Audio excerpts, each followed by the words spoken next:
We don't know. Rar? Question mark? Welcome back, folks, to Feral Ladies, in which we are chaotic on the internet.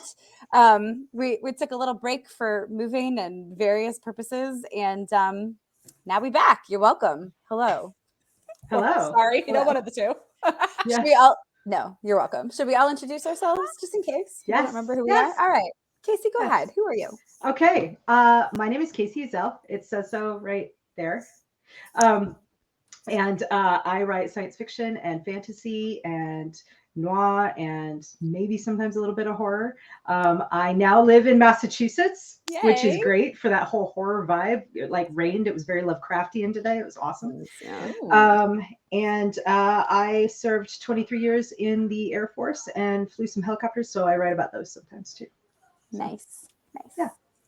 Melissa, your beautiful hair. Hey, with my beautiful, Melissa got her just hair got done my today. hair done. Yeah, for you all and also herself. Yeah, you are welcome. Mostly for you guys, because let's be clear. I mean, so hey, I'm Marisa Wolf. I write sci-fi, I write fantasy, and I always put romance in because I write what I love to read. I also served in the Air Force, which is how I know Kacey. And then I met Marisa at Fantasy, which hopefully we'll all be at next month. And yeah, I'm just happy to be here because we're going to have fun. Have fun. I'm Marisa Wolf. I write science fiction and fantasy and all the corners I can get my grubby little hands on. I have not served in the Air Force. I just hang around with cool kids who do things. And I also live in Massachusetts now, which is the land of my birth, which explains probably a lot about me. You're welcome. But mostly means that I get to go to Kacey's house for dinner. So, and she gets to feed me at her house, which is also fun. I mean, take that with a grain of salt, y'all. I am many years out of practicing cooking. I married a Cajun on purpose, and he is a good cook. And I am slowly making my way back to remembering how to do these things. Marisa's the native masshole. I got here late, but I'm enjoying the immersion experience. Kacey was like, so I don't know what it says about me. Yes, I do. But the vibe really suits me here. And it's really great. I like that a lot. Yeah. We should have we could probably have a whole episode about like the mood of different regions in the United States. Because, between the three of us, we've covered a few. Yeah, we've been to a lot. Yeah. I feel like I've got 3 good solid ones. Texas, which is its own. The deep South, and then New England. Yeah. So I could talk about New Mexico. I could talk about South Dakota, Virginia, like Virginia, DC. So Northern Virginia, which is not the same as Virginia. Different vibe, right? And then, I mean, it's not part of the United States, but I could talk about what it's like to live in Japan. I mean, also very cool.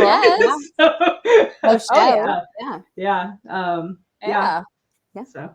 That's future Florida, show. Michigan. Oh, Florida. I lived in Florida for a while. Yeah.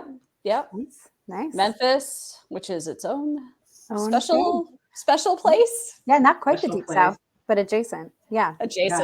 Very much its own thing. That sounds like. So if that sounds good. Yeah. You guys should comment. Yeah. Leave us a note. Let us know what you think we should talk about, and we may or may not listen because again, feral. We might not listen to our own plan, to be clear. Accurate. Yes. We want to give you what you want when we want it. But we also want to do what we want when occurs to us. Yeah. When we want it. When we do. Yeah. Feral ladies. There are no rules. There are no rules. There might be, but we just don't care. We ignore those. That's how we do it. We did talk about a topic for you all today. But also, I think before we start, it's very important to note that you will be watching this at some point in March, which is AKA the month of Melissa, AKA the month where we all have releases. So we should talk about Melissa for a second, though, because she's dominating the first 2 weeks of this month. What you got, girl? Absolutely. What you got? Okay, so on Friday, which at the time of this recording is in 2 days, I have my 3rd Salvage Buddy book coming out in the Salvage title universe, Fallout on Darsana, and it's so good. It's so good. I'm so proud of it. Kaylee kind of made some choices in the last book, and now she's got to deal with the fallout, and it's a lot. She gets herself in trouble, but it's going to be fine. I promise. I promise it'll be fine. And then somebody who I cannot say no to, Marisa Wolf, asked me to do a Depik companion novel in the 4HU. And of course, I can't say no, as established. So I have my first 4HU novel coming out next Friday on March 8th. Yay! Yay! Also, BTWs, y'all, that means I've been trained very well by the woman I can't say no to, Kacey Ezell. So high fives. High fives to us, Kacey. Yes. Doing what we need to do. I have learned my lessons well, friends. You're welcome. I don't know. Yeah. This really segues nicely into the topic because sure. It's fine. Congratulations. You're a coercion artist. You're a coercion artist. For your own good. We do Here this to help. for your own good. That's right. And I did. And also, you all watching this are welcome because I can't take any credit for the first book. I really can't take any credit for the second book either. But you are welcome that they exist because I got to read them early. And I can't even tell you which one is my favorite. They're both really, it is only 6 minutes in, really effing good. I like them a lot. I love them, and I would use stronger language in about 4.5 minutes. Give us time. Yeah. Right? 10 minutes in, 15 minutes in? I don't know. Yeah. But regardless, they're both real good. And I'm a little sad we can't use my blurb quote for thank you for doing time math over there. 5 reels. 5 reels. Real good. Real. So real good. My original blurb for Companions in Chains, which comes out March 8th, was something about Science Guild mind effery, the power of friendship, and grumpy cat assassins. I think grumpy is what Melissa put in there because it's her character and she is correct. But I think I just said like cat assassins and mind effery and the power of friendship. And the power of friendship. And the power of friendship. You're welcome. Right. Yeah. Really good books, you guys. Which one made me goose honk? Oh, it was Darsana. It was followed over Darsana. So I get to read Melissa's books early, like not quite as early as she reads mine. Thank you. Melissa gets mine when there's still like word vomit in there, like things in brackets that are like put cool shit in here later. Oh no, so sad. Yeah, mostly Melissa's make sense when I get them, which fine. At some point, there is a moment, and I will pay you 5 cents if you figure out what it is. In which my comment to her, because I don't know how many people will figure it out, so I can't overpromise here. 5 cents. We don't overpromise here. Yeah, I don't overpromise. I set this bar low. I will give you a maybe shiny, maybe dull nickel. If you can figure out where my comment was, like all caps, I believe, like ha, just one ha, and then it was like, just so you know, the noise I just made was like a goose honk. Because I basically am just like reading along and I just went, ha! Like it was just, it erupted from me. It's a really good book. It is my goal to make Marisa goose honk for everything she reads right now. And I almost got her on the short story I sent her. You did. Almost. It was so close. I did cackle, but it was not quite a goose honk. So, but it's real good. It's real good. The goose honk. Hashtag goose honk. Hashtag goose honk. Yeah. Welcome to Feral Ladies. It's gonna be great. When we do our live launch party on Saturday. So Saturday the 2nd, we're gonna be live and causing chaos. If anybody in the chat can figure it out, I will give them a book. Ooh, that's a good giveaway. The stakes are high. 5 cents and a book. Yes. 5 cents and a book. So Saturday the 2nd, not on this channel, but hopefully producer Jeremy will be very sweet and put a link in the description. And it'll be over on Kacey Ezell Writer Life, my YouTube channel. I will be hosting Melissa and potentially some other special delinquents. Yeah. Yes. For a launch party, and we will be going live at 7 p.m. Eastern time on the 2nd of March 2024. So come hang out in the comments, make your guesses, win a free book. There will be F-bombs. Many F-bombs, not given. No, buy your own from Joy Wandry. She's amazing. Yes. Yeah, they're worth every penny. I need to put in a special order. I still don't have one. I have yeah. cards I don't somewhere. match. I have to find her card so I can like hold it up on the screen. I mean, I'm sure we can put a link in. Oh my God. Yeah, we'll link in the description. You got it? Yes. Spinners End Studio. She is amazing. Just Google it. Buy all her things. I have All 6 fantastic bags and plushies and yeah. She's freaking Awesome. amazing. I still have plushies behind me. Anyway, she's great. We love her. She's also a feral lady. We should get her on here at some point. Yeah. Yeah. I have ideas. Yes. Oh, fantastic. This is live things, not live. Secret ideas. But excellent. So month of Melissa, first 2 weeks. Enough about me though. Let's talk about week number 3 with who has a book coming out on the 3rd? Is it Marisa and It's Bill me. Webb? My book is behind me and I'm attached to my computer, so I can't reach it. It's fine. Don't worry about it. It's called We're doing great. It's fine. We are super on top of our lives. It is called The Spider. If you have at all followed my authoring over the last few years, you've probably heard me talk about it more than a few times over the last 2 years. And I am so excited that you get to actually hold it in your hands or see it with your eyeballs. So Bill Webb, writing as his actual formal government name, William Allen Webb, and I wrote The Spider together. It officially kicks off the Valkyries initiative, which means you are getting at least 4 Valkyries books this year after The Spider. So excited to bring all that to you. So The Spider kicks it off. If you have read the Hit World books, and if you haven't, please pick up Trash Man by Bill Webb. It's so good. Just pure chaos in the best urban fantasy kind of way. So you may be familiar with Cynthia Witherbot, who is it's 11 minutes after the British bitch. Her full name. She is Cynthia fucking Witherbot, according to Bryn, who is my Valkyrie. So you may recognize her from Dear Cynthia, which was a story in the Valkyries initiative. You may recognize her from Trash Man, and if not, you should, because she's a delight. Not to other people, but to us as readers. To the writers, yeah. To the writers, for sure. I love her. I love her like a lot, which is delightful because my Valkyrie character, Bryn, hates her equally a lot.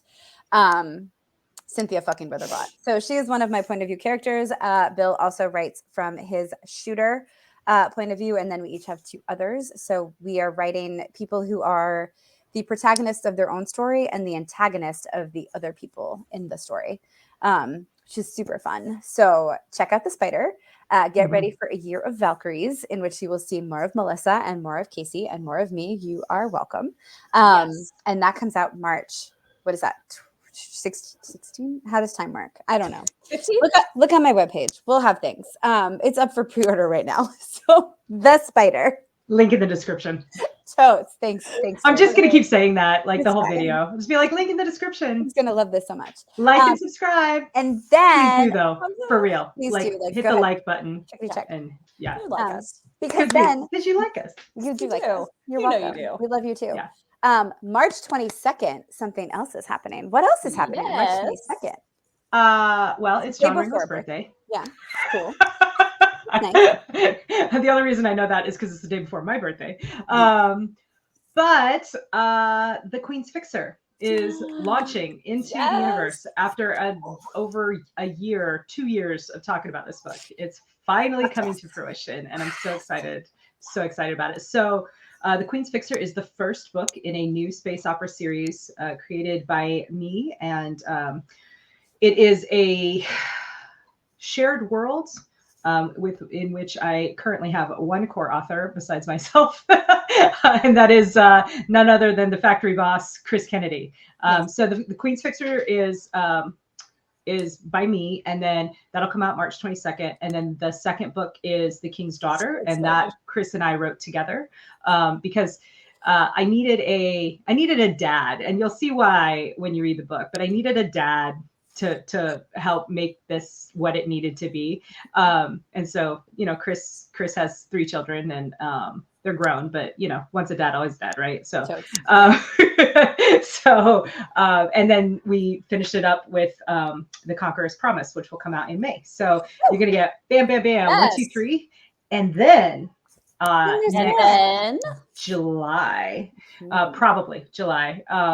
depending on how the publishing schedule goes, we will be releasing a new anthology, which I can't tell you the title of yet because I'm not 100% sure what it is. It hasn't been finalized. Yeah. But I mentioned it's a shared world, right? So I invited several of the best and most talented authors I know, including these two bitches, to write stories in this shared world space opera universe. And they both said yes. And so you can look for that in July. But March 22nd, Queen's Fixer, the journey begins. Yes. Woo! Oh my God. Y'all, it is so good. So good. It's like, I really like it. It is so good. I also got to read that one early and then again when it was done. And that was pretty fucking cool. So yeah. Oh, it's like old school space opera, and it just gives you like those old Pern vibes, and I just love it so much. Also, if you haven't seen the cover, please go to Kacey or Chris's Facebook page and look at that freaking gorgeousness by Sam Kennedy. I can pull it up. You guys want to see it? I mean, if we have to. They do. Yeah. I know they want to see it. I mean, talk amongst yourselves for a sec while I navigate to it. But so Sam Kennedy, that name might sound familiar to you, and it should. He did the cover of Beyond Enemies, which is the book that I had come out in February. And it's so good. Thanks. If you read it and you liked it, please go review it. Because it doesn't have a ton of reviews yet, and some people legitimately didn't like it, and that's fine. Some people don't like snarky dialogue, and that's okay. But because there's so few reviews, that hurts the rating. So if you liked it, just go ahead and hit 5 stars. And if you didn't like it, you can email me privately. Don't tell the world. Thank you so much. Nice things in public, please. We're fragile creatures. That's right. Yes, which we're going to talk about after we look at this gorgeous cover from Kacey. Yes, we are. Yeah, here it is. Is it sharing my Oh, do I have to tell? Oh, you have to put it in the show. Please hold. I have responsibilities. All right. Look at it. It's so pretty. Yeah. Oh, I love it. So it's like, what was it? Space Regency meets Dune, right? Isn't that kind of a little bit? Yeah. Yeah. So it's a high tech society, that has advanced technology like nanites and interstellar travel and stuff like that. But they the technology is very tightly controlled by essentially like the religion analog, right? And so there's a very medieval feel to it. And I asked Sam to, I told him about those elements and explained what I meant by that, which I'm not going to do here because spoilers. And he took that concept and ran with it, and he gave me a futuristic medieval cityscape. And I love it. It's gorgeous. It's got that like sweeping space opera look. And so. Oh my God, it's so good. Mm-hmm. Yeah. So good. So, man. Anyway. March 22nd, get it for yourself. 22nd. For your own hands. I've also seen, I don't know if it's public yet, so I can't tell you more, but I've also seen another cover that Sam Kennedy has recently done that'll be coming out from Bain later this year, and it is fucking awesome. So clearly, Sam Kennedy, genius. He's a genius. Very lucky to live in the time that he is doing covers. Super nice guy. Yeah. Cover great. Goals. Right? Yeah. Yes. Goals. So a second ago, we talked about like, hey, be nice in public and save your criticism for private. However, it doesn't always work that way. And it's not always hopeful. So one of the things we talking about today, very briefly, and who knows what we're going to say because we don't, was about how to take criticism, both negative and positive, because it turns out in different ways, some of them are easier than others, not always the way you would expect. So I guess we can just jump in. Do either of you have like initial thoughts you want to talk about? Do you want to start with one or the other? Well, I think that in a lot of ways, it's almost easier sometimes. So nobody likes getting negative feedback, right? Like it sucks. However, we are trained from a very early age in how to take negative feedback because, you go to school, you get a bad grade. That's negative feedback. You have to learn to deal with it, right? Like you go to school, you wear something and, the all important friend group doesn't like it. That's negative feedback, et cetera, et cetera. Insert your own scenario here. But being told that things are great is, you know, it gives us positive feelings, which is awesome. Except I think sometimes we're also trained from an early age to, you know, don't get a big head about things. Yes. Don't, you know, don't believe your own hype. Don't get high on your own supply, Tony Montana. You know what I mean? Like it, sorry, random drug reference for the win. Well done. We loved it. But you know what I mean? And so a lot of us, a lot of people that I've talked to, I feel like we're sort of trained to be somewhat self-deprecating. And this kind of goes into, you know, in an earlier episode, we talked about imposter syndrome and how insidious that can be. But it comes from the same place, right? Nobody wants to be the stuck-up kid with the big head who, you know, thinks they're so great and is just out of touch with everything. Nobody wants to be that guy or so. But so it makes taking positive feedback, particularly in a positive or in a public environment, really uncomfortable sometimes. And so, like, you know, how do you learn to do that gracefully? No. And I'll let you know. I don't know. Figure it out. Right? So, and the one thing I would add to that, like, there is a line between negative feedback and constructive criticism. Yes. Too. Right. And I don't know that as an American society, we are taught to deliver that super well sometimes. Because people are like, oh, I got to dance around it. I got to give you the shit sandwich. I got to tell you something good, then something bad, then something good, which is, you guys, it's bullshit. It's inherently inauthentic and it's terrible. Don't do it. Especially if you are really reaching for the good stuff just so you can deliver the bad stuff. It feels gross. But like there is the sense of like, I hated this. Oh, okay. Not everything is for everyone. I hated this and you're a bad person. That's negative feedback. Right? We don't need that shit. Like keep that to yourself. Tell it to your friend offline. Don't share that with people. Also, don't make that connection. Like, the world is hard enough, but that happens a lot. Like, don't be a dick. Yeah, like I didn't like this, and so everything this person has ever done is terrible. No. Okay, like okay, no, thank you. I also, to Kacey's point, was always taught in my career that like you deliver constructive criticism privately, but you deliver praise publicly. Which is a great theory. Except to Kacey's point, we are not taught or given a lot of practice in gracefully accepting that positive feedback. And so you get people who are like, okay, thank you. Right. Which I have literally seen you do. I do. And I promise you, this is not false humbleness. Like, oh my God, I'm so great. Thank you. It's embarrassment. Like, I am melting. Like, I can't feel my bones. And like, I very, very solidly am a fragile creature sometimes. And I thrive on positive feedback. However, when I receive it to my face, I'm like, I don't know what to do about this. I'm having a lot of feelings. And I just need to go. I can't be here anymore. It's too much. And I thought we should talk about that because that's right.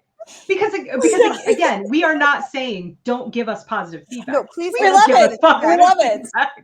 Please give it to us. Like every other author ever, we are in this for the attention. Like, let's be clear about that. Right? You know, I mean, I'm not going to bullshit you, but it's. It is a line to walk, right? And you know, for me, it's also a matter of degree, right? So if someone comes up to me and is like, "Hey, I loved your book," it's like, "Hey, man, thank you. I'm so glad you liked it." Somebody texted me just the other day, and I'm not going to call their name out, but if they're watching this, they're going to be like, "Oh yeah, that was me." Texted me, and there's like, "Hey, I just recently read your book," and I think it was the latest noir anthology, and they're like, you know, I just read it and I thought it was awesome, loved it, and I was like, thank you so much, I'm so glad you liked it. Which to be fair, is kind of a standard response, but that's because I genuinely am so glad whenever someone likes what I put out into the world. And he was like, you sound like a commercial when you say that. And I'm like, I'm shopping. That's totally why. Like, I'm at BJ's Wholesale Club right now shopping. Can confirm, I was there. She was there.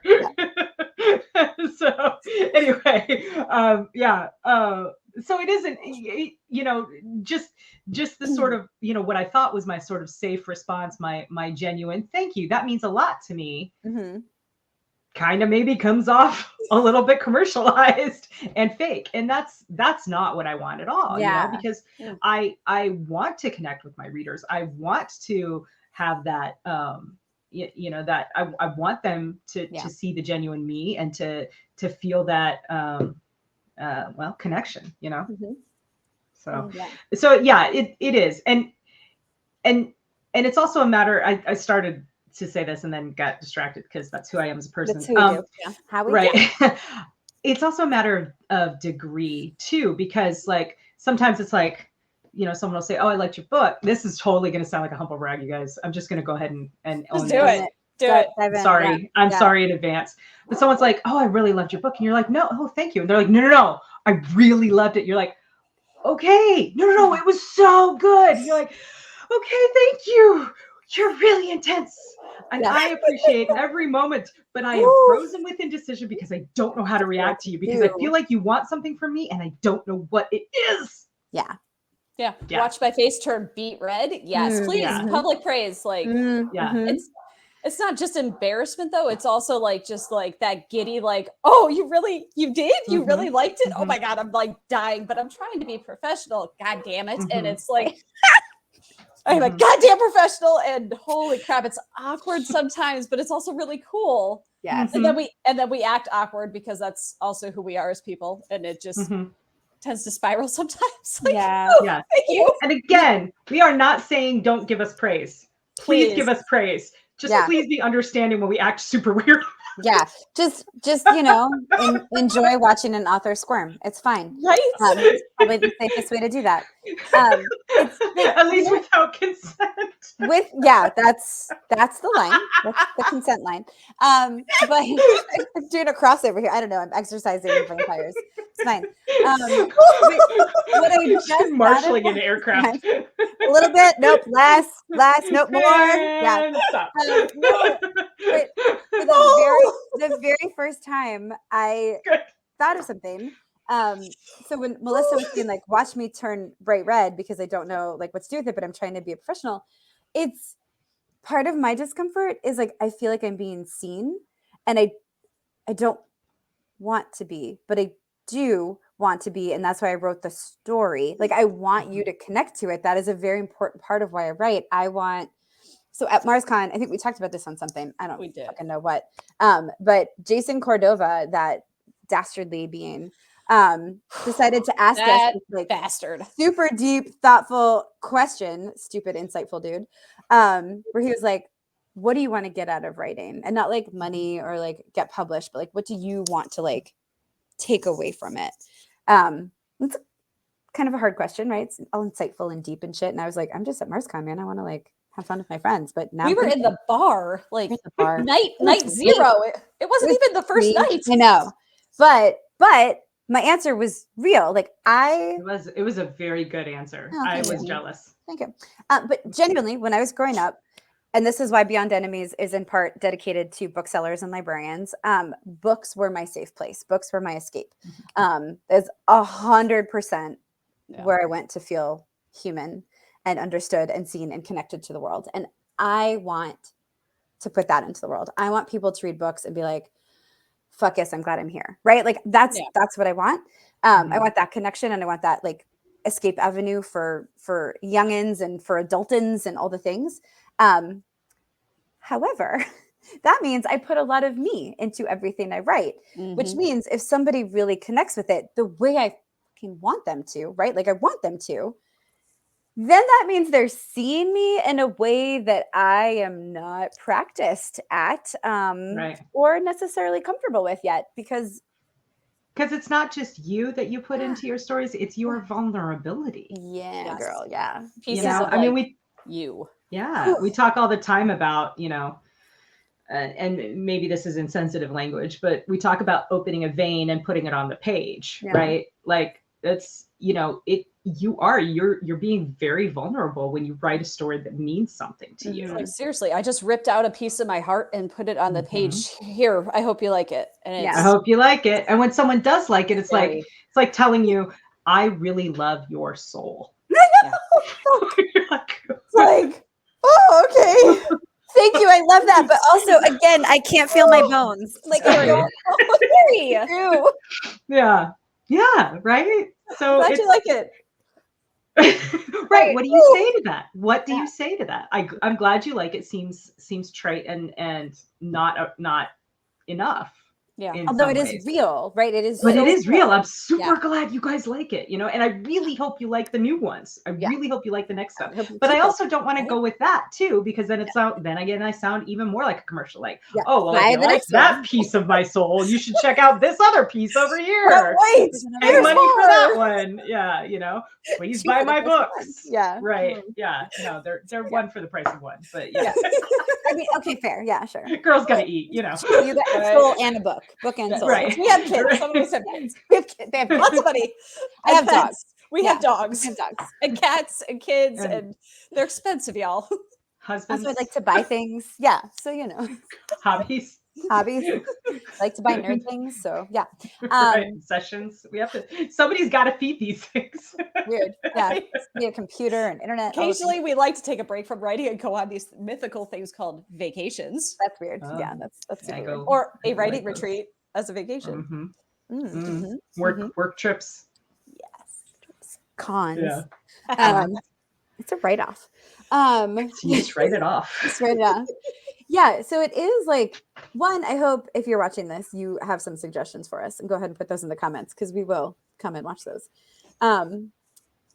Two, read those? I don't know, words are hard. Two, I think it is like, I always recommend to people who are nervous in a situation, like come up with some good like standard phrases that you can use as like your ninja smoke bomb to get out, or to like cover for your awkwardness until you feel comfortable again. I don't want it to feel like commercial and transactional, like, right. But like, I have been trying to think ever since we brought this up to each other. I have been trying to think like, what would that be? And the only thing I have thought of, this is terrible, is from the Barbie movie where they are accepting the awards and they just say, thank you. I worked really hard for this. And like, that's all I can think of. But there's also something good in there. Like, thank you. I worked really hard on this and I'm so glad that you enjoyed it. Yeah. Because we do. Yeah. Yes. Right. But that's the closest I can get to anything that feels like, holy shit. Like I worked really hard. I'm so excited that it hit you that way. And I need to stop talking before I cry. Like, I don't know. I don't know what else. Right. Ninja smoke bomb. I don't know. Yeah. Thank you. I love that. You know, thank you. I worked really hard on it. You know, it means a lot to me that you connected with it. Yeah. Maybe I'll just say that it means a lot to me because it does every time. It does. Yeah. Oh my God. Yes. So Beyond Enemies got the first review. It was like 2 weeks ago, but like, the first review from somebody I don't know personally. Like the first couple were all from people that I know who got early copies of the book because they had already read it, so they could do reviews, right? So the very first one, and yes, I read my reviews. Like, come on, I'm not gonna. We all do, right? Like, who doesn't? Whatever. But one of the first ones, somebody that I had never met, and I just sat and grinned at the computer like a big dumb dummy. And to be fair, like, if you want to get a more measured response from me, go ahead and email that shit because I will read it, have my little like, that was awesome. Yeah. And then I can respond like an adult. Yeah. About it. Oh my God. Yes. Shriek real loud. The dolphins cackling like a dumbass. Yeah. To be fair, this isn't just Marisa. Like we all do this shit. Oh, we all absolutely. Yeah. These are my people. Yeah. Oh, did you hear that shriek from Memphis? That was me. That was, yeah. Oh, and then we like send them to each other too. Did you see this like rave review of your shit? Like, oh my God. Yeah. Pterodactyl noises. Totally it happens. We totally do. Which maybe that's something to bring up too. Like, you know, I think community can really help us figure out how to respond in these types of situations. You know what I mean? I mean, that's what we're doing right now, right? We're workshopping it, if you will. Trying to come up with how do we do this? It's like, girls, I'm stuck. Help. You know, yeah. Valid. Also, total side note. Love it. We totally look like the fucking Powerpuff Girls right now. Just wait till I get the pink added to my hair I next Friday. know. I know. It's gonna be amazing. Oh, I can't wait. LibertyCon. I'm gonna get like a little hair refresh before to celebrate my girl, the Mistress of ceremonies. Mistress. The Toastmasters. I started to say master, and I was like, "Fuck no, she's the mistress. It's fine. We got this." Yeah, and Kacey is also going at the same time to get her hair refreshed, and I have been plotting to try to get Melissa here to go to the same badass hairstylist. But so yeah, we'll powder puff that shit, or Powerpuff. We need shirts. Yeah. T-Public. We need costumes. Yes. All right, we'll do that offline. No Okay, spoilers. all right. Come to LibertyCon. You guys, we'll figure it out. it'll be a surprise. Don't tell anyone. We don't know what we're gonna do, but it's gonna be awesome. Yeah. I did just get a My Little Pony shirt. I'm just saying. Yes, I have to get mine. Oh. Ideas. Okay. Secrets, guys. Shh. DragonCon is also a See you thing. in June. Yes. Nobody tell anybody. Yeah. Keep it all for us. Just the 100 people who watch this and This us. is the Feral Ladies circle of trust right here, guys. Right. We trust you guys. Welcome. You've been you. inducted. You're Except for you, Nick. Nick, you better keep your mouth shut. My evil twin is evil. Yeah. Mm. I almost got revenge. Keep his mouth shut when he wants to. He does. He really does. He really can. Oh my God, that asshole. Yeah. Really cleverly. I did almost get revenge on him, but it was spoiled in the best way. But it was. Yeah. Great. It was great. Yeah.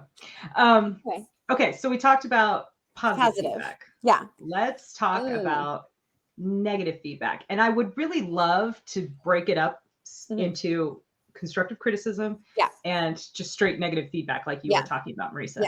Yeah. Do you want to start, Melissa? You look like you got something. Yeah.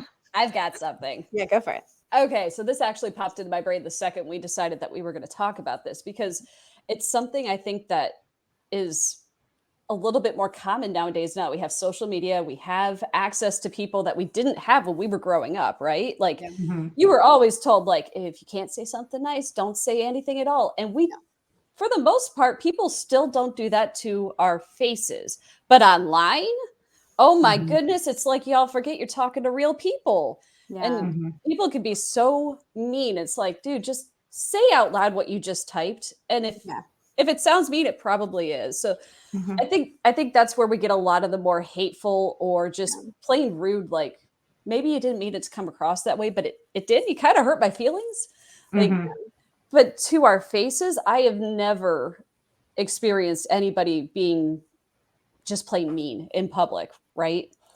Like for the most part, people are fairly cool. Sometimes they'll do like the constructive criticism thing where it's like, we can talk offline later, but right now I've got to get to the thing because we're at a convention. But I've never had anybody be like mean to my face, which is it's nice. It's nice. Yeah. But the most I've ever had, the most I've ever had to my face is like the sort of like high school mean girl, like oh, I'm gonna ignore you thing. Oh the rude. Which, fine. Like I literally learned how to deal with that in high school. Right. Junior high? Yeah. So, okay, that's cool. If you would like to ignore me, I'm happy to ignore you right back, and whatever. That's fine. But no, you're right. Like internet, things that people say on the internet can be hurtful, right? And I don't know if hurtful is always the right word, but it can because I think off-putting maybe is a good way to put it, because I do think that everybody talks about this when you start writing, right? They talk about that's why they say don't read your reviews. Well, you're gonna read your reviews. You are. And in some senses, maybe you should, because you can get good feedback from your reviews. You can certainly find out what resonates with people. You can find out like who your audience is, like all that kind of stuff can come from reading through your reviews. However, you can also get that like ridiculous drive by 1 star with no explanation that like tanks your rating right out the gate when your book releases, you know, before your book releases even. Yeah. Right. Yeah. Super fun. Super fun. Love that. And so like that is hurtful. It festers. Yeah. But also demoralizing. You kind of know to expect it a little bit because people talk about shit like that, right? Yeah. So but that doesn't make it hurt less though. No. And I don't know if hurt is the right word. It doesn't make it feel any better, I guess. Yeah. It can be demoralizing. Demoralizing is a great word. Yeah. Like, and the best feedback that I have ever read, the best piece of advice I've ever read about negative feedback, so not constructive criticism, which is a different thing, is like, whatever your favorite piece of literature is, or your favorite national park, or anything, go read the reviews for that. And see that this thing that like changed your perspective of your life. There's somebody who's like, this is trash. Like, I hated Grand Canyon. It's just a fucking hole in the ground. Like, ew. There were mosquitoes in the woods. Like, so dirty. People, like, anything you love. There are people out there who hated it and wrote about it at length, how much they hated it. And just remember, like I have said this on podcasts before. I'm gonna say again, and you'll hear it again. Like, I came upon Neil Gaiman's Sandman when I was of the age to make it my entire personality. I fell hard in love with it. I read everything he wrote for years. I still read just about everything he writes. But it was like my whole personality for a little while there as teenagers.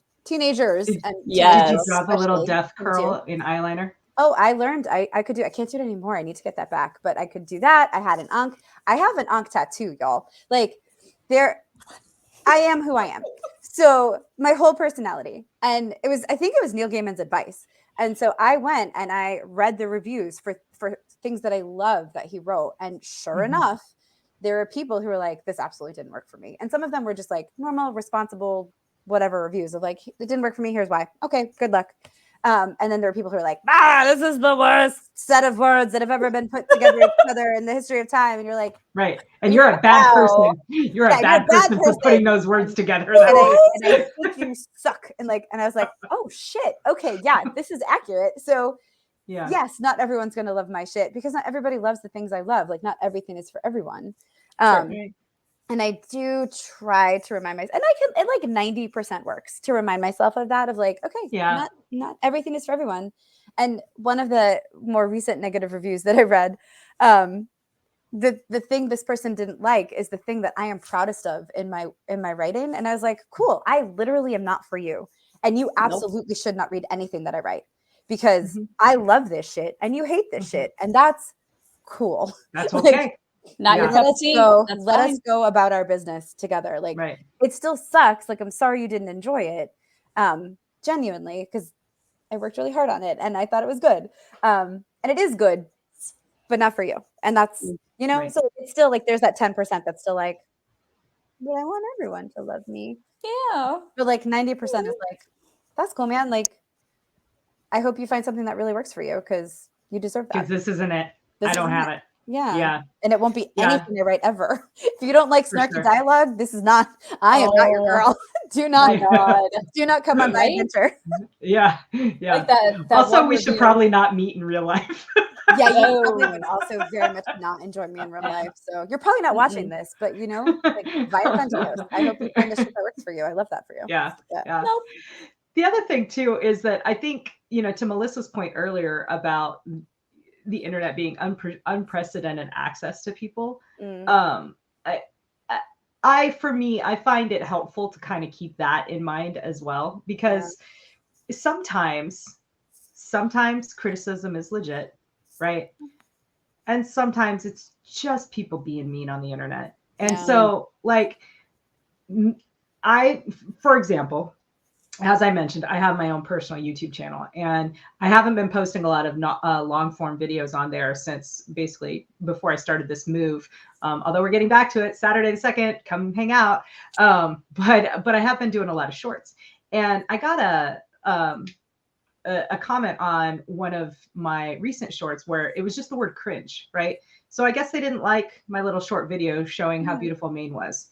Okay, that's cool. Yeah. You know what I did? I went ahead and deleted the comment because it's my channel and I could. And it wasn't a comment that I was going to get anything out of. And if you find my content cringe, okay, again, I'm not for you. And that's fine.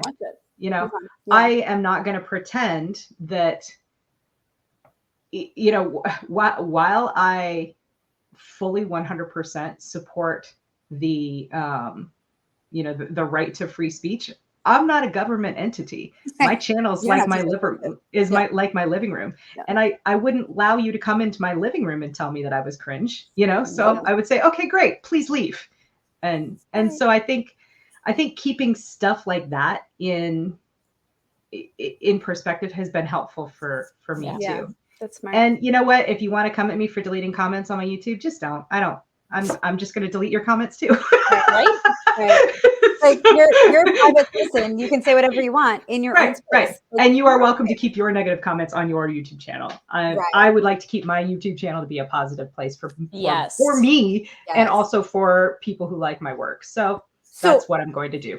Okay. So that is a big, so any of you who are watching this who are authors, want to be an author or want to be in an industry, like a creative industry, I recommend that you keep the positivity, not false positivity, but you keep the positivity outward. Because one, you don't know who you're ever going to work with or have a chance to work with, or who might be speaking your name in rooms that you have offended by writing a really nasty review about something they wrote. And you don't want to do that. So the second I was starting to think about, and I tend to be pretty positive as a whole anyway. If I don't like something, I just don't like it and I move on. I try not to spend a lot of time thinking about it or posting about it or talking about it. I said I try. There are nerd rants that I have done in my life recently also. It's fine. But mostly I try, if I'm going to review something, especially now as a professional author, if I'm going to review something, it's going to be something that I feel was 5 stars. And I'm going to give those 5 stars. I'm going to feel really good about it. And otherwise, I'm just not going to mention that I read it or saw it or whatever it. Or I'll just be like, you know what? That wasn't for me. I tapped out real early. Like, or if I'm giving feedback, I will give it to that person privately via email. If I've been asked to do that. Yes, for sure. Which is also to the constructive though. It's not, I don't think I've ever given anybody negative feedback. Yeah. Well, that also goes back to like praise in public and, you know, criticize, you know, in private. Yeah. And you know what? I strongly recommend. Yeah. And I want to point something out here because I know, you know, people always bring up Larry Correia because Larry has a reputation for being, you know, Larry will throw down on the internet. That's part of his shtick. That's part of his persona. But if you pay attention, the only people in the industry, and the industry being, you know, writing or publishing or whatever, the only people in the industry with whom Larry has ever thrown down on the internet are those who attacked him first. Yeah. And and then he comes out, you know, with both barrels blazing. Pun definitely intended. Right. But you're right. There is an element of professionalism when talking about other artists' work, whether that be, you know, written art or even visual art, musical art, etc. Of, you know, if it's not for you, don't go blasting it in public because then you look unprofessional. Yeah. And again, you don't know, right? Like, so I did not enjoy season 2 of Picard, but I was obsessed with the last season of Picard. And so what I'm not going to do is go on a whole nerd rant about how terrible whatever it was, because it wasn't that it was terrible. It just didn't really work for me. But that last season did. And so I might talk about it in the sense of like, okay, I didn't love this part, but I loved this. And here's the thing. Someday, I would love to have a TV show made of my work. And for all I know, I go off on this like crazy rant about this thing that I hated on this episode. And that writer happens to be in the room when they're like, oh, what work should we adapt? You don't fucking know. Like, and in the same way, I don't want somebody to go on a 30-minute rant about how much they hated my book. I don't want to do that to anybody else. Like, you put your work out there and it was successful at what it was doing. It just didn't work for me. But then you did this other thing and holy fuck, that was amazing. So I might use it to like compare, but I'm not going to spend a lot of time pulling anything down. with a caveat. I have lots of caveats. It's nuance, right? We're humans. Right. Unless it is something in which the people who made the thing showed zero respect for it. Last season of Game of Thrones, the actors were amazing and they did their all. Like, I feel like the writers worked really hard, but the show writers like made very clear that they didn't care. They were done. They were moving on to new things. And that's okay, but I feel like you can call people on that. So that's my nuance of that. But I'm also, again, not going to go on a 5-minute rant about it. I'll just hold this. You know what? I'm going to give you some more nuance, specifically about season 8 of Game of Thrones. Okay. We love you. You worked really hard on that, guys. Good job. However. Yeah. Well, you saw what you could do and it was better than what you gave us. I think there was a bit of an emphasis shift. This is a yes and situation. Okay. Sure. This is not me contradicting you, but I think that there was right. But I agree with you. And I also think that there was a bit of a shift in the storytelling to a more visual emphasis, because if you look at it, the cinematography, I think that's still the same word. The cinematography for a TV show versus actual cinema. Season 8 was gorgeous. Absolutely. Visually gorgeous. Yeah. More so than previous seasons. I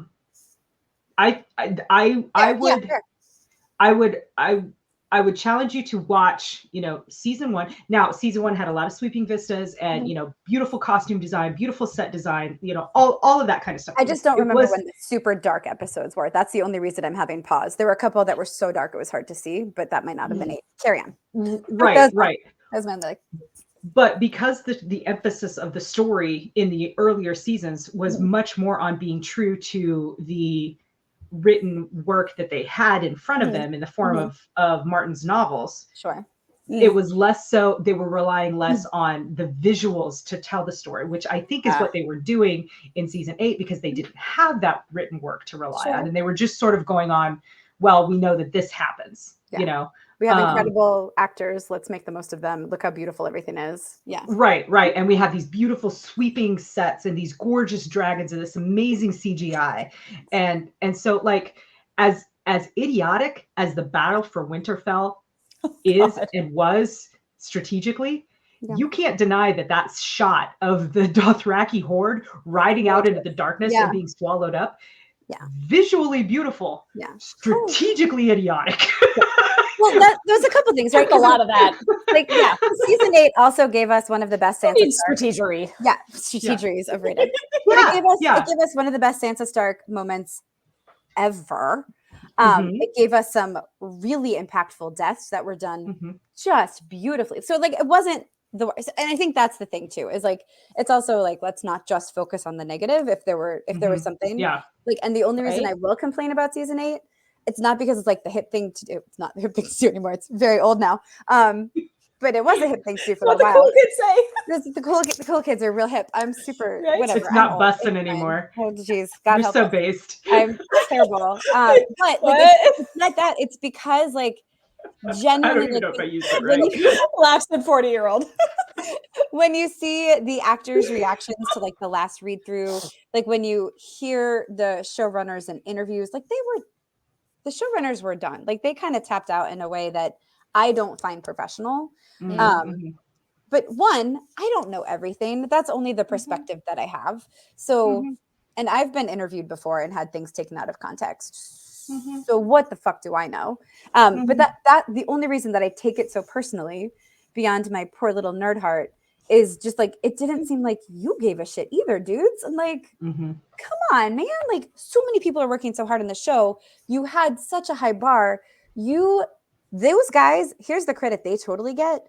They had men in business suits talking about Tyrion on business trips in the Atlanta airport, which was the coolest fucking thing I ever experienced up until that point, where I was like, did those people just say Tyrion in the Atlanta airport? And they're like, finance bros? Like, fuck.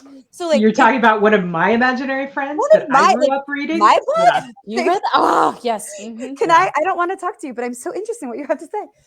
So like, you had it, that bar, and then you were just like, meh.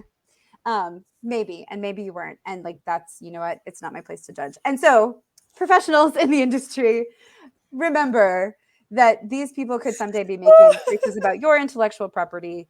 And I would talk about people the way you would want them to talk about you, which is why the only reviews on my Goodreads are 5 stars, because I only rate the things that I really loved. The only reviews you leave on Goodreads. Yes. Mm-hmm. I only review flat out. I only review the things I really love. If I don't love it, it's just not for me, and it's going to be for somebody else. So I'm not going to yuck it on the internet, on these internet streets. Anyway, that was a very long segue. Sorry, Game of Thrones showrunners. But kudos. We told you we weren't going to stay on topic, guys. Kudos and to it your was all related. cinematography. But again, like, I hope some of that was constructive and not just negative, because I'm not like, you are shitty people, you're terrible. It was just like, it seemed like you were done and you opted out, and that sucks, man. Like, that super sucks. And maybe it's not true, but I'm not saying you're terrible people. Vaya con Dios. Like, they have gone on to work and be very successful, and some of them on shows that I really like. So kudos. But that's so keep your negative shit offline if you can. Like, it's the world is shitty enough. Like, we don't have the internet is shitty enough. Yeah. Well, and it goes back to just remembering that we're all just people. Like, like, here's my bleeding heart. I hope you like it. Oh, you just shat all over it. Awesome. Like, just be nice, y'all. Don't be dicks. Like, and if it's not for you, it's not for you. It's not for you. That's okay. But also, if you're an author and somebody says that your shit is not for them, let that be okay. Yeah, don't respond to reviews. Read them all you want. Well, but also internally, let it be okay. Yeah. And that's going to take some work. You know, because we do this because we want positive attention. Yeah. We want people to read our stories and love them. Yeah. And if they don't, ask yourself why. And if the answer is that they found something that you can fix, cool. Yeah. Just want to work on that. And if you want to work on that, great. Like recently I got feedback that, you know, wasn't said this way. It was presented in a much more professional manner from one of the most professional people I know in the industry. But it basically amounted to, girl, your fight scenes suck. You know? Okay. I took a look at that and I decided, okay, well, that is something that I can do something about. I have resources at my disposal. I know people, I can read books, I can look things up. So I'm going to that's something that's actionable that I can choose to take action on. That's constructive. But if someone says to you, you have too much snarky dialogue, it's like, well, I like the snarky dialogue. Yeah, I deliberately put the snarky dialogue in there, you know, or you have too much romance in this story. Well, but I like the that's what I want to do. I like the romantic impact. I like the intense emotions. I put that in there for a reason, and I don't want to change it because then it's not the story that I want to tell, because I only want to tell the stories I want to read. Yeah. And I like reading about intense emotional experiences, you know? Yeah. So. Like one of my favorite, like, negative reviews on Salvage Bunny One on Sunrise Over Shippo was chick flick, just a chick flick. Too much romance, too much this. And I'm like, oh buddy, wait for Nightfall, wait for book 2. It gets more.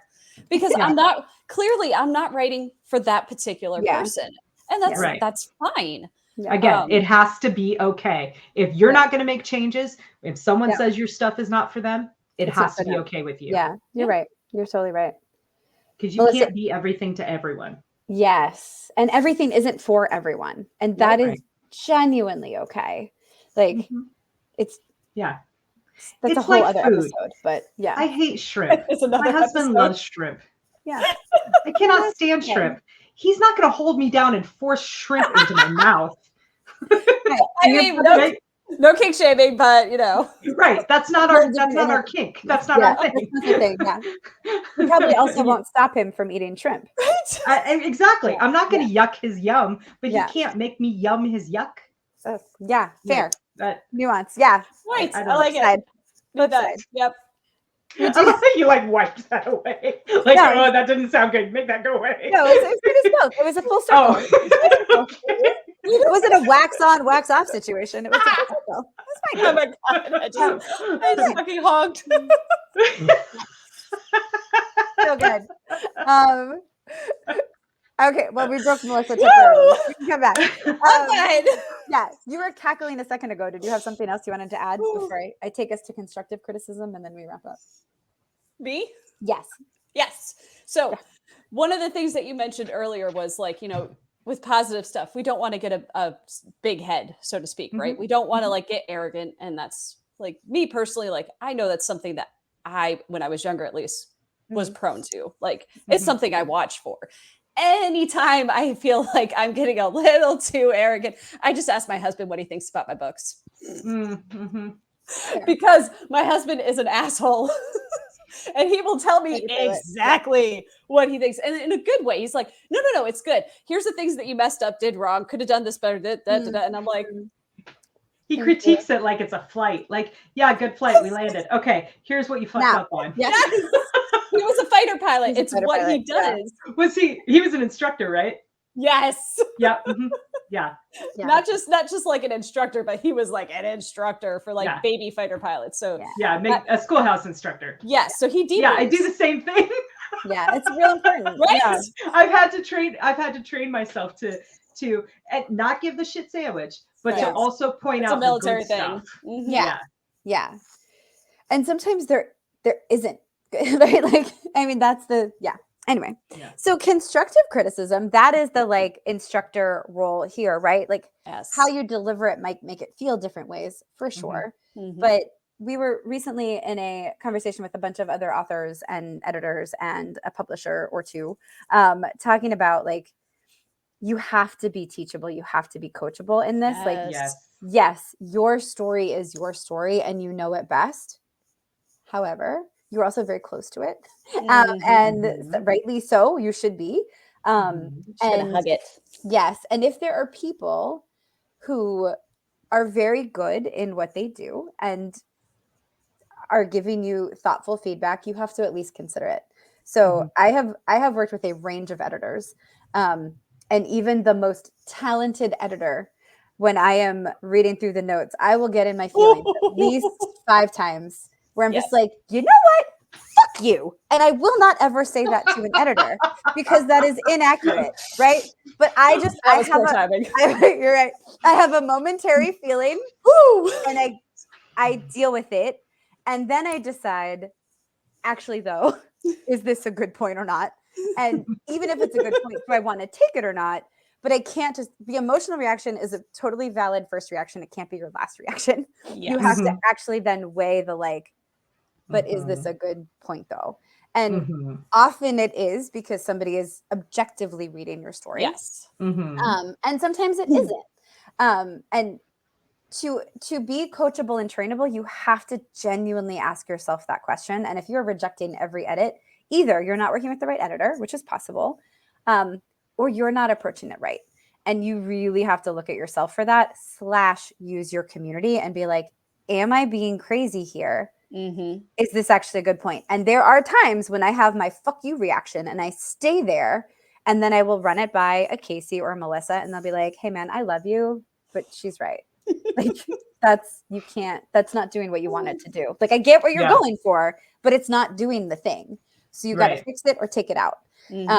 And sometimes you need to hear it twice. Sometimes you need, a day or two. We get very and the opposite. Yeah. And the opposite is true too. I mean, there have been times when you have hit us up for edits and I have hit you guys up for edits when I've been like, I think this is voice. This is my voice as a writer coming through. It. Yeah. Me. Is this voice or is this, is this a valid edit or not? Yeah.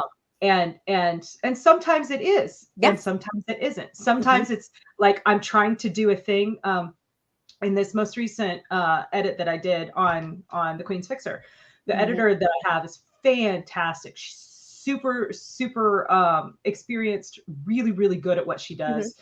I highly respect her. But there was like one time when she was like, this doesn't, she wanted me to change my phrasing, and I didn't want to. I studied it, which stet is like the author notation for no, I'm not changing this. This is how I want it.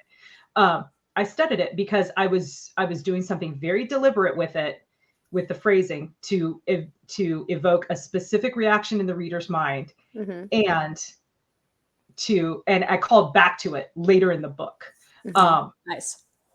And you guys both knew that because you both read the early, the early manuscript of it, and so you were like, no, this is legit. Yeah. You should leave this. It does what you want it to do. So it does go both ways. And a good professional editor, which all of the editors that I've worked with at either Bain or CKP, fall into this category. Absolutely. A good professional editor understands that and knows that, and will like, they don't get in their feelings the way we get in our feelings. Well, probably not quite the same level. But a thing that I love about Maya Cleave, who edits for lots of people, and if you can ever get your shit edited by her, strongly recommend.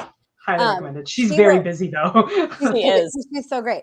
But she will flat out say, you can take or leave these edits. I am pointing out a thing where I am telling you what I think it's saying. And if that is accurate, then leave it. And if you're like, ooh, no, that's not what I wanted, then you have to fix it. You don't have to fix it the way I suggest you fix it, but you do have to fix it. Right. And she's brilliant at that stuff and really helpful. And so she's like, sometimes authors drive me crazy. That's fair. So like we also give back what we get sometimes. But like, I would say they're probably not as emotionally attached to their I just meant, each individual edit, they don't give a shit. They don't care about that the way that we care about like my phrasing, my precious phrasing. My dialogue. My dialogue. Yeah, you can't have my dialogue. You will pry that from my cold dead hands. Seriously. But yes, you are correct that this 7-line sentence probably needs some editing. Or the fact that I started a sentence with he like 18 times in 2 paragraphs. I mean, it happens. Or I said necessary 6 times in 1 paragraph somehow. That's fine. It was necessary. It was entirely necessary. Poor Tiffany, she's amazing. I love her so much. She was like, you can have 1, maybe, but you cannot have 6. And I was like, I didn't put this in 6 times. Oh no, I did. I should. That's rough. Thanks, Tiffany. That would suck. Yes. I think part of the fun of going through edits and adjudicating them is like getting emotional and having those little rants like, oh my God, I can't believe the editor said that. Oh, but they're right though. They're right. That moment. Or the times where it's like, fuck your semicolon. No, I'm not putting a semicolon. 2 sentences, it's fine. This is a dependent clause. I swear to God, I will die on this hill. Yeah, I don't. It's a way to make it fun, though. It's like, yes, you need to be a goddamn professional and actually look at those edits from a logical, take a step back and look at it like logically. But it's also fun to just get emotional about it, so long as you can take a step back after you're done. Yeah. After you're done.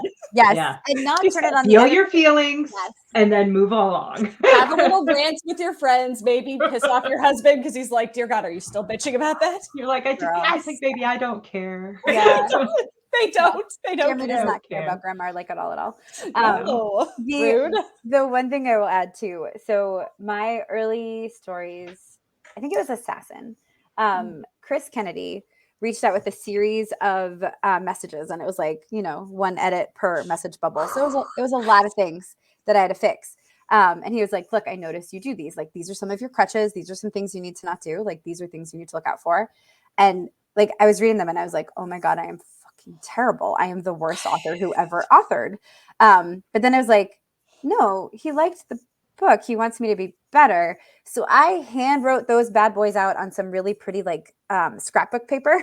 And I framed them and I put it on my desk right under my external monitor so that when we were working on, I think Hunter was next. I don't think I worked on anything in between except maybe some short stories. But even for those, like when I was going through for editing, I would go like line by line on my handwritten notes from Chris. And I told him that after we passed in Hunter, because he had a couple of new things for me to work on. And I was like, cool. But like all these things that you told me about Assassin, like I didn't do, right? Like I have them printed out, like I sent him a picture of it. And he was like, oh shit, you take this seriously. So then he gave me even more like nuanced feedback because I had proven I was worth the time. Like he could take the time to help me get better because he knew that I would apply it. And boys and girls and everybody else, like you want that. You want an amazing professional in your corner to believe that you are professional. Because the leveling up that you can do when somebody takes an interest in your career and your work I mean, I think I was an entirely different writer between Hunter and Assassin, or Hunter and but Hunter and Ally. You were. Mm-hmm. You are. Yeah. But like everything, it's you level up with every book. But especially if you are listening to the feedback that you're getting from people. Be coachable. Seriously, be coachable. Yeah. Take your feelings, put them aside, and feel listen. Yeah, and feel then let them go, and then move on. Yes, just move on out. Yeah. I got feedback from Chris on my latest book, on the Companions novel, and I'm sitting there going, oh man, I'm cringing. I am like in an airport on my way back from Colorado, cringing. I'm like, oh God, I can't believe I did that.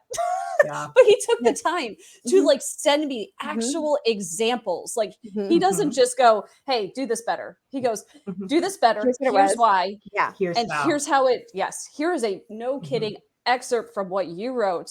Here's what you did. Here's what it could be. And you go, oh, that's better. Shit, that's so good.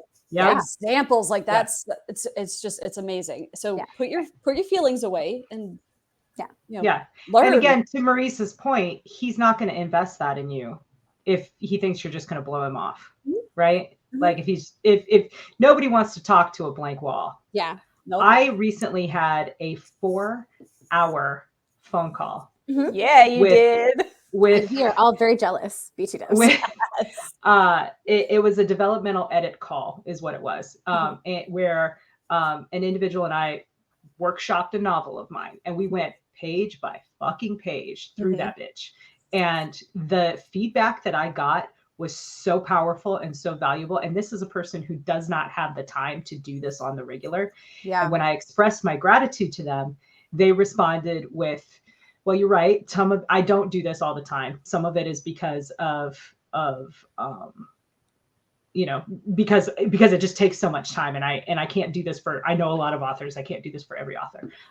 But this person went on to say, but I know you'll take this and you will make it your own, and you will, and it will make you, it will help you become what you want to become and help you make this project what you want it to be. And I'm really excited to see that happen.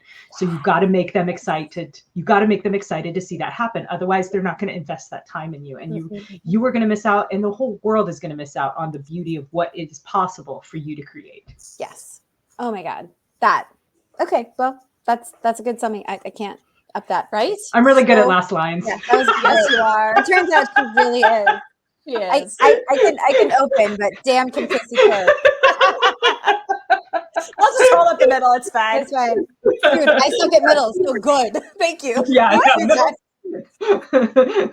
Cool. They don't call it the murky middle for nothing. The middle. Okay, so you did sum it up really well. But when I did, I read my reviews. So I was interviewed by this gentleman. I had read his review, and it was overall very positive. But he had like actual constructive criticism in there, and it was really thoughtful and really insightful. And so I messaged him about it when we were setting up the interview. And so like before we got started, he's like, "Man, not every author can take that." He's like, there are times that I'm like, I don't know what we're going to talk about because I think their feelings are hurt. And I don't know what part of the story like that we can talk about. And he's like, and I don't feel that here. And I was like, well, I mean, overall, it helps that overall it was a very positive review. Like you liked the book. So that's what really matters to me. It's like, you liked it. Yeah. Like there are parts, it's my first novel all by myself. Like there's obviously going to be parts I'm going to need to level up. Because when I'm writing with Kacey or Chris Kennedy or Mark Wandry or Bill Webb or Charlie Cox or David Weber, like I have somebody else to rein me in and to bounce ideas off of and to like balance with. And when it's just my brain, shit happens. So, with each book, I'll get better. But it was my first book. So like, super thoughtful. But that was like, I think he might read my next book because like, he knows that he can give his honest feedback and I'll be like, oh, cool. Okay. No, that's helpful. And he also pointed out that while it is Beyond Enemies is a girl in her tank, it's also a girl in her AI. So I have worked that into my pitch ever since because you're right. She's not a tank the whole time. So let's give a better picture. And he's like, oh man, that's cool. That's cool. You did that. So anyway, listen to people. And it turns out they get even more invested in your shit. So yeah, it's a good way to connect. Yeah. When it's real. When it's real. When it's real. Because if somebody's just being a dick, you don't have to take that feedback. Nope. And if you don't agree, fucking talk about it. Not reviews. Don't respond ever. No. But talk with your friends. Talk with your friends. Find your community. Yeah. Yes. Just look at freaking Book Talk to know how do not respond to your reviews, especially if, I mean, good ones, sure. But don't blow up your career because your feelings were hurt. That's why you have friends. Friends? Yes. Public, Yeah. private, separate those two things, right? Circles of trust. Yeah. Build some. Find some good friends. Don't hurt yourself. Have VPs of common sense. That was some sports writer talked about that back in the, I don't know how time works. Oh, that's a The good 1900s, idea. perhaps. But like how all celebrities and anybody in the public eye, you should have like a VP of common sense, like somebody to check something by. Like I see some of these X tweets that go out and I'm like, the number of people who would call me the first dumbass shit I sent out there, like, are you having a breakdown? Delete that right now. What is wrong with you? Have those people in your life, because when you instead double down on the bullshit, you don't want to be the main character on the internet, my darlings. Don't. No, that's not the way to go viral. Don't. No. Yeah, we don't want that for you or us. Absolutely, though. Have those friends that are going to call you on your shit. Have those friends that are going to tell you, "Oh, sweetie, you are good at what you do, but right here, this part of like chapter 1 or this don't work, and here's why." Like have those friends that you can have those honest conversations with, even when it sucks, or when you're nervous. Because I gave feedback to a couple of friends of ours last week, and it was the first time I'd had to like really give some like not negative feedback, but like constructive criticism along the lines of, this doesn't quite hang together the way you guys did it, but it's easy to fix. But at the same time, it's not going to hurt my feelings if you don't take my criticism. But if I didn't say something, I wouldn't be doing my job as your alpha reader, right? Right. Absolutely. So, have those people that can do that for you is super helpful. Yeah. VP of common sense / helpful feedback giver. Okay. Well, we've ruined Kacey's perfect last lines. You can rewind 4 minutes and watch it and just end it then again. It's fine. You can do that. But don't before this part where we tell you where to find us. Yeah. Okay. That's right. Outside of this safe outside space. Of this, where this you will circle see of us trust. More. We're doing this more because Feral Ladies is fun as hell, and being chaotic on the internet with my favorite people is pretty great. So you will see us more often with more guests. We've got a couple of really awesome guests lined up for the next couple of episodes. No spoilers because I don't know when these things are airing. So as we go. So stay tuned to watch this. And in the meantime, Kacey, where can people find you? So you can find me on the internet at kaceyezell.net or .com. I own both of them. You can go there and you can sign up for my mailing list. I actually have 2 of them. If you're a romance fan, I have a romance mailing list too. So that's kind of cool. We talk about on the romance list, we talk about romance books. On the regular list, we talk about sci-fi fantasy books. Both at either one of those, if you join, you'll get an invitation to my private Discord server where we talk about all kinds of things, to include raccoons. Don't ask. But that's sort of like that's like our internet hangout is on our Discord server. In addition, if you like my work and you want to get it before anybody else, you can go to reamstories.com/Kacey Ezell. There's a link on my website and it will take you to my Ream Stories, which is a subscription service, kind of like if Wattpad and Patreon had a baby, like they, got it on and produced offspring. That would be Ream. And you can sign up there and get access to short stories and to early draft copies of all of my novels, including all 3 of the Fixer novels are available right now for paid subscribers. They will only be available early until they are no longer early. And then I will pull them down to be in compliance with my contracts. So nice. So go get it now. Go get it. Yeah. Oh, and in real life, you can find me. Vanessa is the next one coming up. And then Yeah, in April. And that is in Durham, North Carolina. I'll be at LibertyCon in Chattanooga, Tennessee in June. And then I will be at Dragon Con in Atlanta, Georgia at the very end of August. My mouth really wanted to say October, but it's It did. You fought for that one. Good job. Yeah, I did. The very end of August, going into September, Labor Day weekend, I'll be at Dragon Con. So come find me. Say hi. Give me a high five or a fist bump or a wink.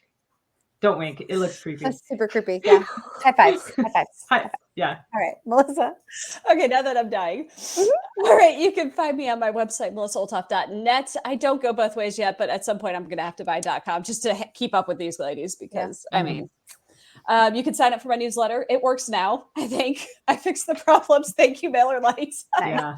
Nice. So you'll be able to get a free short story once I get that automation set up, which is a goal for this week because we never stop working. You can also find me on CKP, Chris Kennedy Publishing website with all of these ladies. You can find me on Facebook where I spend way too much time and I will answer comments, messages, whatever, because I mean, it's fun. In real life, you can find me at Mid-South Con, which is actually my home con. It's the first time I'm going to go. Marisa is going to come stay with me. We're going to have sleepover fun and check this thing out because it is Memphis is special, y'all. It's finally in a place that's safe enough for us to go to. So we'll report back and let you know how it is. And hopefully, fingers crossed, my wonderful husband will work his schedule magic in April and I'll be at Fantasy in Raleigh with, again, these ladies. LibertyCon is definitely happening. The only question is whether or not my children will be there with me. So you're welcome either way. And then DragonCon, again, hopefully I should be there. So Nice. Yeah. Awesome. all the things. Awesome. I am also March 22nd, Queen's Fixer by Kacey Ezell. March 1st, Fallout Over Darsana by Marisa Wolf. March 8th, Companions in Chains by Marisa Olthoff. Then you can find me at marisawolf.net, marisawolf.com because I do go both ways. Sign up for my newsletter. I have lots of gifts, not with a T. I will not send you presents except for 4 short stories. So, you know, some presents. Lots of shenanigans on that mailing list. Please to join. The in-person shenanigans, you've heard most of them. I will be at Mid-South Con with Melissa. We will be operating on no sleep because sleepover. Then Fantasy with Kacey and Melissa in Durham. LibertyCon, mostly shrieking in joy anytime Kacey is talking. Then I will be at DragonCon, my original con, and Deep South Con. I will be in October in Helen, Georgia. So, you know, also breaking news today, I'll be doing some virtual panels for Balticon. So, you know, that's nice. So, you know, just cool. filling my weekends with nerdery. So come to join all my nerderies. And then you can catch us here on the CKP YouTube page. Also, Kacey has her own, which will be linked in the comments. I have my own that eventually I will do things with. Yes. Maybe these things. I don't know. Feral ladies everywhere. That's all. That's all we got. We're going to stop. It's not all. Nope. We're over. Nope. Oh, March 16th. Oh, March 16th. I was going to say, you forgot something, sweetheart. I was here to celebrate my friends. That's why we got you. Thank you. I love you very much. VP of Common Sense. For everyone else, not for myself. No. It does not work. So much easier for everybody else. External. We are each other's VPs of Common Sense here. Here to help. The Spider comes out March 16th. It kicks off the Valkyries Initiative, which if you like urban fantasy, if you like shenanigans, you're gonna want to be a part of the Valkyries. You get stories by Kacey Ezell. You get stories by Marisa Wolf. You get stories by me. You get stories by Matt Novotny, Bill Webb. There are other really cool people who have not yet turned in books, but are going to, and you're gonna want to read those too. So come join us in our shenanigans. That's all for real though. So we're gonna go be feral offline. Like and subscribe. Bye. Bye. Bye guys. See you next time.